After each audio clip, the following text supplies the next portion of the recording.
Halo guys, perkenalkan nama saya Rangga Kusumardani dengan NPM 22106312200015. Saya dari kelas A.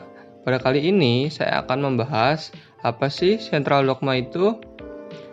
Oke, lanjut. Sentral dogma biologi molekuler menjelaskan bagaimana proses perubahan gen dari DNA menjadi RNA, lalu dari RNA menjadi protein. Dogma sendiri menjelaskan bagaimana proses pembacaan materi genetik menjadi protein yang berperan di setiap tahap metabolisme di dalam tubuh suatu organisme. Sentral dogma sendiri dibagi menjadi 3 tahap, yaitu yang pertama adalah tahap replikasi, yang kedua tahap transkripsi, dan yang ketiga tahap translasi. Yang pertama adalah tahap replikasi. Apa sih tahap replikasi itu? Tahap replikasi merupakan proses duplikasi DNA menjadi DNA dengan bantuan DNA polimerase. DNA memiliki struktur antiparalel. Beberapa jenis protein dan enzim yang terlibat dalam replikasi DNA adalah helikase, single strand DNA binding protein, primase, DNA polimerase, kirase, dan ligase. Selanjutnya adalah proses replikasi DNA. Pada tahap awal, kompleks helikase primase akan membuka rantai ganda DNA menjadi 2 rantai tunggal leading dan lagging strand. DNA merupakan struktur yang labil sehingga pada tahap awal ini memiliki kecenderungan untuk kembali ke struktur rantai ganda. Single strand DNA binding protein berperan untuk mencegah kedua rantai tunggal yang telah terpisah kembali menyatu.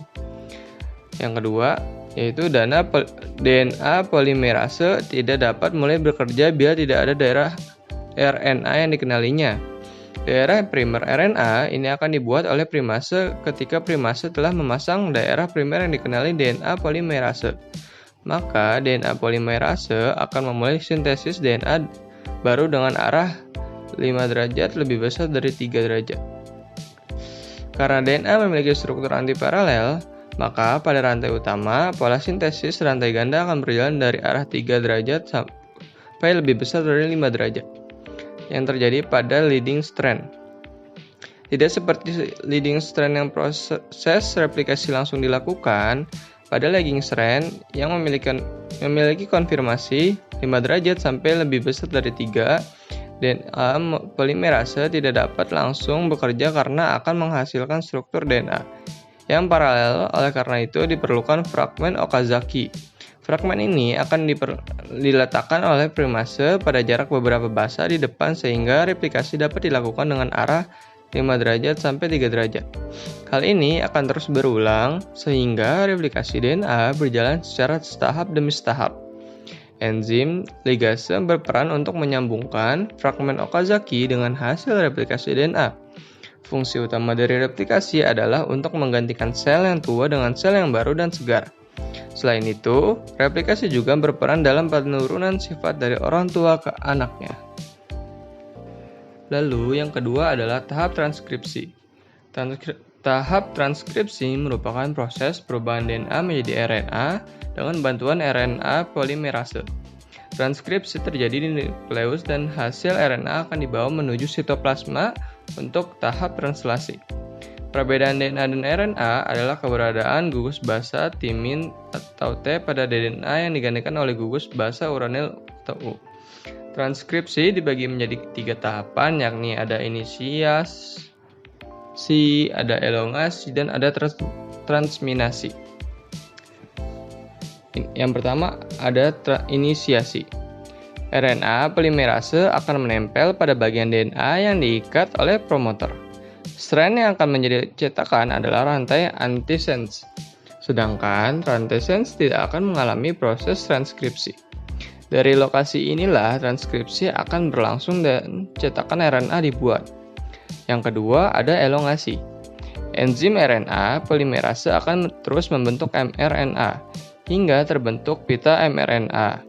Pita mRNA ini akan terus memanjang, oleh karena itu tahap ini disebut tahap elongasi. Dan yang ketiga adalah terminasi. Pada saat enzim RNA polimerase sampai pada tempat pemberhentian atau terminal site, DNA transkripsi akan berhenti setelah itu.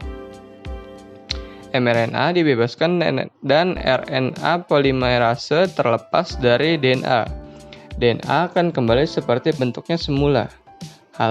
Hasil dari transkripsi, yakni mRNA, selanjutnya akan keluar dari inti sel melalui membran inti menuju sitoplasma. Dan yang terakhir, ada tahap translasi.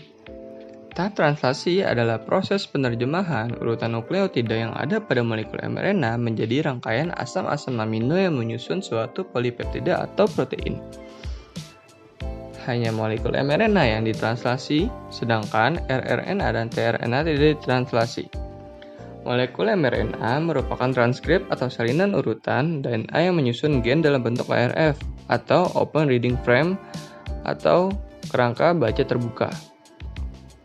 Nah, translasi juga terbagi ke dalam 3 tahap, yaitu ada tahap inisiasi, tahap elongasi, dan tahap terminasi.